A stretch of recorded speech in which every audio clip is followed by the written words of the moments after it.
Alhamdulillah nahmaduhu wa nasta'inuhu wa nastaghfiruh wa na'udzu billahi min shururi anfusina wa min sayyiati a'malina. Asyhadu an la ilaha illallah wa la syarika lahu wa asyhadu anna Muhammadan 'abduhu wa rasuluh. Qala Allah ta'ala fi Qur'anil 'azim, a'udzu billahi minasy syaithanir rajim. Bismillahirrahmanirrahim. Wal 'asr innal insana lafi khusr illa alladziina aamanu wa 'amilus shalihati wa tawassaw bil haqq wa tawassaw bis sadaqallahul 'azim. Alhamdulillah, puji syukur Allah Subhanahu wa taala, pada kesempatan sore ini masih Allah pilih kita. Ini berkumpulnya kita di sini ini pilihan-pilihan Allah. Karena dalam ketentuan Allah Subhanahu wa taala, orang-orang yang dipilih ini tentunya orang-orang yang dikasihi dan orang-orang yang dicintai. Kenapa? Sebab di antara kita ini banyak orang-orang yang belum Allah pilih, masih ada di jalan-jalan, masih ada berkeliaran di mana-mana. Karena waktunya sore hari ini Allah ciptakan masa ini dalam satu hari 24 jam. Dalam 24 jam ini kita sering dengar, mungkin Bapak sering sampaikan saat mungkin di kelas, bahwasanya orang bijak, orang yang dikategorikan orang ini orang normal, orang berpikir, maka waktu 24 jam ini mesti dibagi. Ada 3 bagian. Pertama adalah untuk ibadah, yang kedua untuk istirahat, yang ketiga untuk bagaimana dia menyiapkan diri untuk beraktivitas dalam kehidupannya. Mungkin ada profesinya sebagai pekerja, ada yang pedagang, ada pengusaha, ada guru, ada sebagai pejabat, baik itu orang desa, mereka senantiasa menjaga wudu. Ini amalan besar, amalan para nabi. Nah, kita jangan menganggap bahwa amalan utama Ramadan apa sih yang harus kita jaga di bulan Ramadan? Amalan yang mudah dulu. Bapak sering sampaikan di kelas, tak bosan-bosan Bapak ingatkan terus. Amalan-amalan mudah ini mesti kita pahami bahwa ini bukan amalan biasa. Ini amalan-amalan besar. Orang yang senantiasa menjaga wudunya, menjaga kesuciannya, ini amalan besar, amalan para nabi, amalan para sahabat, amalan para tabi'in, orang-orang saleh. Ini mesti kita pahami juga. Selanjutnya apa yang kita pahami? Setelah kita sudah berwudu, mensucikan diri, jangan lupa juga berdoa. Ini sering Bapak sampaikan juga. Berdoanya setelah bersuci daripada wudu kita itu apa? Masih ingat? Asyhadu an la ilaha illallah wa asyhadu anna Muhammadan 'abduhu wa rasuluh. Allahumma ij'alni minat tawwabina waj'alni minal mutatahhirin waj'alni min ibadikas shalihin. Allah akan bukakan, kata ulama sampaikan, tafsir ulama, sesungguhnya orang yang setelah bersuci lalu dia berdoa kepada Allah, Allah akan bukakan 8 pintu surga. Buat siapa? Buat mereka yang senantiasa berdoa, setelah bersuci dia berdoa kepada Allah, akan Allah bukakan 8 pintu surga. Lalu ia sampaikan, silahkan untuk memasuki daripada pintu surga di mana saja yang suka dari 8 pintu surga. Kapan itu terjadi? Nanti setelah Allah. Ya, setelah Allah panggil kita semuanya, tentu kita semua ini tidak akan luput dari panggilan Allah. Yang namanya malaikat maut itu akan menjemput kita. Kapan waktunya? Itu rahasia Allah Subhanahu wa taala. Salawat dan salam semoga tetap tercurah, kita senantiasa membanggakan diri kita bagaimana kita sebagai umat Nabi Muhammad, bahwa kita ini adalah umat terbaik, umat yang paling mulia dibandingkan umat terdahulu. Umat dahulu itu memohon kepada Allah, bagaimana Nabi Musa alaihissalam memohon, bagaimana Nabi Ibrahim memohon supaya menjadi umat Nabi Muhammad, supaya juga menjadi umat akhir zaman, tapi Allah tidak kabulkan. Kenapa? Sebab karena tidak mungkin, karena daripada para nabi itu sudah lebih awal dulu hidupnya. Namun Nabi Ibrahim alaihissalam berdoa kepada Allah, ya Allah jadikanlah hamba sebagai umat akhir zaman, maka Allah tidak kabulkan. Tapi ada berdoa lagi, ya Allah jadikan saya umat supaya menyebut-nyebut nama daripada Nabi Ibrahim alaihissalam. Allah kabulkan doanya. Kita kenal, setelah kita pahami, di dalam salat kita senantiasa kita selalu menyebut nama daripada Nabi Ibrahim alaihissalam, kakek daripada kakek kita, daripada kakek daripada Rasulullah Muhammad sallallahu alaihi wasallam. Masih ingat ya? Asyhadu an la ilaha illallah wa asyhadu anna Muhammadar Rasulullah. Allahumma shalli ala Muhammad wa ala ali sayyidina Muhammad kama shallaita ala Ibrahim wa ala ali Ibrahim wa barik ala Muhammad wa ala ali Muhammad kama barakta ala Ibrahim wa ala ali Ibrahim fil alamin innaka Hamidum Majid. Ini doa daripada usaha Nabi Ibrahim supaya disebut-sebut namanya. Nah kita ini nggak pernah doa minta sebagai umat akhir zaman, tapi Allah jadikan kita umat akhir zaman. Allah jadikan umatnya Nabi Muhammad umat terbaik, umat yang nanti akan ditunggu-tunggu, akan dimasukkan surga lebih dulu dibandingkan umat terdahulu. Kita ini orangnya kecil-kecil, pinter kada juga, biar bungal kada juga, kan? Kita ini. Kenapa?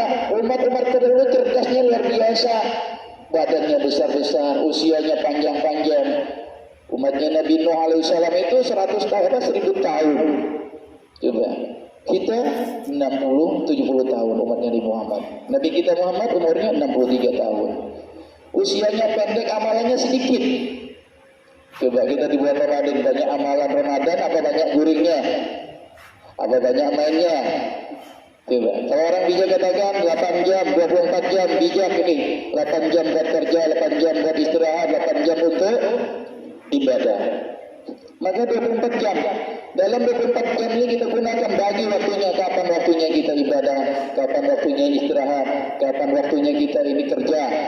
Kalau kita sebagai seorang pelajar menuntut ilmu, Bapak sering sampaikan juga keutamaan menuntut ilmu. Masih ingat nih yang kelas 12 mungkin, yang kelas 11, keutamaan orang yang belajar dan mengajarkan ilmu. Pertama, masih ingat, satu, diberikan derajat yang tinggi di sisi Allah. Yang kedua, diberikan pahala yang besar pada hari kiamat nanti. Yang ketiga, dianggap sedekah yang paling utama. Kita belajar menuntut ilmu. Nah kita duduk di sini majelis ilmu ini, walaupun duduknya nanti sebentar aja, Bapak sampaikan ini ilmu. Kenapa kok diulang-ulang Pak? Padahal biar di kelas itu sudah ada kader itu aja terus, tapi diulang-ulang lagi. Sama kayak kita makan, siapa yang bosan makan? Ada yang bosan makan di sini.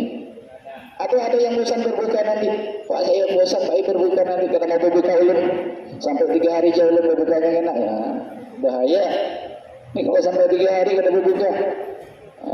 Apa yang terjadi? Nanti ya Allah a'lam bisa masuk rumah sakit.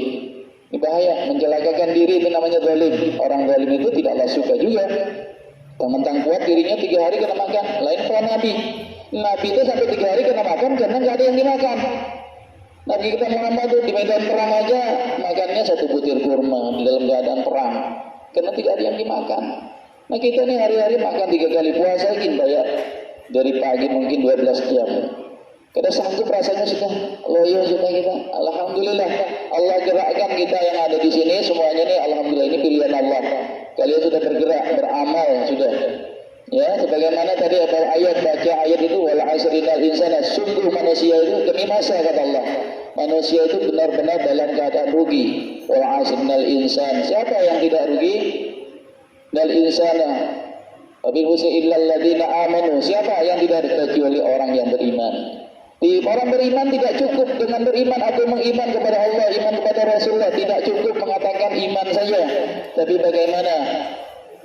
Wa amilus shol, beramal saleh. Setelah beriman harus beramal saleh. Tidak cukup dengan amal saleh. Wa amilus shol wa tawassaw bil haq. Bagaimana mengajak manusia kepada kebaikan, kepada yang hak. Tidak cukup dengan amal mengajak manusia kepada hak. Kalau ada kedoliman di depan, kedoliman yang paling besar kata ulama katakan orang-orang yang dolim pada dirinya adalah orang-orang yang paling tidak mau menghargai dirinya sendiri. Yaitu siapa mereka? Yang tidak mau taat dalam hal apa? Dalam hal ibadah. Contohnya adalah sholat. Kita di bulan Ramadan sudah puasa, ya kan? Sudah menahan haus lapar dari pagi sampai sore. Emang kada puasa, kada sembahyang. Ini nilai ini siapa 0 ini nanti 0. Puasa sudah, tapi kada sembahyang. Subuh terlewat, zuhur terlewat, asar terlewat, maghrib terlewat, isya terlewat. Nah, melapas berataan nih, lapar-laparnya jadi lagi. Amun kita sembahyang kata mau digawi, Allahu Akbar. Inilah dikatakan tidak cukup beriman, tapi harus beramal soleh. Tidak cukup beramal soleh, maka mengajak kawan kita yang belum mau sembahyang itu hak, mengajak kebaikan. Ajak kawan kita, kita sembahyang belum? Ini waktunya sembahyang. Ajak, jangan bosan-bosan. Nabi kita Muhammad mengajak Abu Jahal 70 kali didatangi, dihina, dicaci lawan pamannya seorang tuh. Tapi Nabi kadang mau ampi-ampi mengajakinya, hendak dibunuhnya. Kita ini siapa yang mau bunuh? Nabi Agung Muhammad SAW yang mulia itu aja hendak dibunuh oleh pamannya seorang, diajak sembahyang, diajak beriman, kadang hendak malah diancam hendak dibunuh. Nah kita ini mengajak kawan, kadang mungkin kawan tuh mengajak ke masjid, ke musola, yuk kita tadarusan, yuk kita tarawihan, lalu kawan mengancam, kan kebunuh kita ikan. Kadang mungkin, terima kasih, aja ikan dahulu lah, aku aja pesannya jar, apa jar, aja ikan dahulu kena titip jak surga aku jar. Gimana? Titip surga, surga kata siapa? Amal itu digawi kena surganya dapat seorang. Kedua orang surga itu berbagi-bagi, harus usaha sendiri. Ya, gimana? Ada nilai berbagi-bagi lah biasanya kalau dapat nilai di kelas kita itu. Nah, aku dapat nilai 100, 50 gasan ikan, 50 gasan aku. Adalah berbagi gitu nilai. Kita mau pada hakon. Kalau bisa tuh nilai gue sebaik mungkin. Amal 100, ampun aku 100, kada mau berbagi kan gitu. Nah amal tuh gitu juga. Sebanyak mungkin kita usaha berlomba-lomba di bulan Ramadan ini kata ulama. Sampaikan, jangan sampai kita putus asa dalam hal berbuat kebaikan. Tidak cukup beramal soleh. Sabar kita mengajak kawan, kadang kawan mencaci, menghina, harus sabar. Ya sabar. Kawan ini kita mau masih kadang-kadang marah, kadang-kadang merangut, diajaki, maka kita harus sabar. Mengajak kepada kebaikan ini harus dengan sabar. Sabar ini tidak cukup dengan sabar saja, maka kita mengajak dengan keyakinan. Keyakinan bagaimana Allah SWT ridha kepada kita, bahwasanya yang kita lakukan ini semata-mata karena Allah. Kita lakukan segala kebaikan yang kita lakukan, sebagaimana ini tadi gerakan daripada amal ini, gerakan amal tadi itu melakukan berbagi hablum minan nasnya, hubungan dengan manusia, hablum minallahnya sudah, hablum minan nasnya kita sekarang, hablum minallahnya kita melakukan puasa di bulan Ramadan. Dilanjutkan mungkin nanti berbuka kita, dilanjutkan nanti sholat tarawih, dilanjutkan tadarus. Ini hablum minallahnya, hablum minan nasnya, hubungan sosialnya tadi sudah kita buat gerakan-gerakan. Bagaimana merasakan susahnya saudara kita yang muslim lainnya, mereka berusaha untuk sama-sama taat kepada Allah. Cuman keadaannya masing-masing, ada yang keadaan di rumahnya posisinya sederhana kehidupannya. Mungkin kita ada rezeki lebih, maka kita berbagi dalam hal kebaikan, berbagi mungkin dalam hal rezeki yang nampak.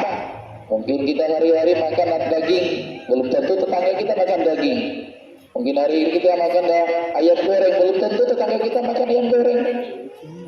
Apa Pak ini pernah, ya kan? Mengalami hal itu, bahkan ya Allah, alhamdulillah. Mudah-mudahan ini suasana ini menjadi baik bagi diri Bapak. Dulu pernah merasakan makan hanya nasi putih sama garam itu biasa. Bersahur itu garam sama nasi putih sama air putih biasa. Apalagi kalau anak-anak yang belajar di pondok pesantren, makan nasi putih sama garam itu biasa. Nah kalau kita ini gimana kira-kira? Kira-kira nih yang ada nih. Anak SMK 3 nih, mas saya yang aktif di pramuka nih, susah. Mungkin nanti merasakan susahnya. Kalau kemah itu kan masih enak tuh kan. Persiapannya banyak kalau kita berkemah, itu persiapannya banyak. Apa yang harus kita bawa nanti supaya tidak lapar. Nah itu disiapkan banyak persiapan. Nah, kalau kita orang-orang miskin itu memang posisinya berbagi kita nih ditunggu kadang-kadang. Belum tentu ada yang dimakan, ya Allah. Pas hari raya lagi, berbagi lagi. Nah ini terutama di bulan Ramadan ini penting kita pahami bahwasanya Allah melipat gandakan daripada amal kita. Barang siapa beramal sunnah di luar Ramadan, pahalanya mungkin ya sebagaimana pahala sunnah. Tapi kalau dia melakukan amal sunnah di bulan Ramadan, Allah memberikan pahala sebagaimana amalan fardu. Barang siapa beramal fardu di bulan Ramadan, maka Allah lipat gandakan 70 kali lipat. Kalau kita sholat mungkin 27 derajat, dikali lagi 70 kali lipat lagi. Sholat berjemaah 27, dilipat gandakan lagi 70 kali lipat lagi. Ini luar biasa keutamaan Ramadan. Dan kita sebagai umat Islam mesti meyakini itu. Jangan sampai kita tidak meyakini bahwa keutamaan di bulan Ramadan dianggap biasa-biasa saja.